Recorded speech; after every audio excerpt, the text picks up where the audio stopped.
pas. On n'efface pas toujours le doute. La vieille a peur d'être en retard. Et la vie est si fragile.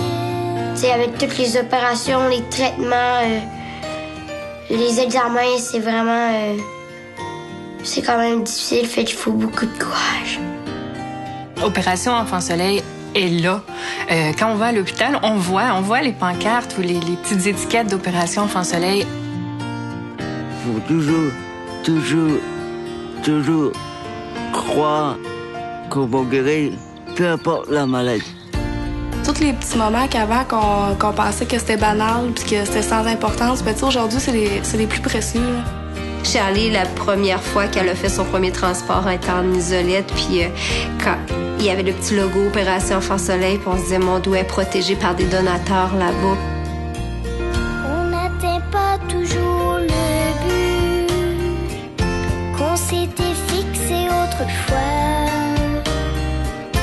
On ne reçoit pas souvent son dû. La justice choisit où elle va et la vie est si fragile. Notre unité était complètement désuète. Puis, grâce à un octroi d'Enfant Soleil, on a complètement refait l'unité. On a augmenté notre nombre de lits, on soigne plus d'enfants.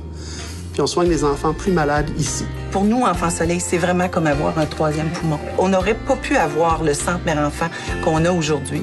On ne pourrait pas avoir des technologies aussi à la fine pointe et recruter des médecins comme on a parmi nous. C'est important pour nous de recevoir d'Opération Enfant Soleil la technologie qui nous permette de humaniser les soins et d'avoir le meilleur équipement possible pour chacun des enfants du Québec partout.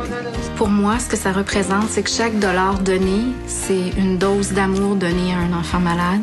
Et chaque dose d'amour donnée à un enfant malade, mais c'est un pas vers sa guérison. Un petit montant équivaut à guérir un petit bobo. Fait qu'imaginez si on donne plein de petits montants, ça guérit plein de petits bobos. Ça serait génial. C'est génial.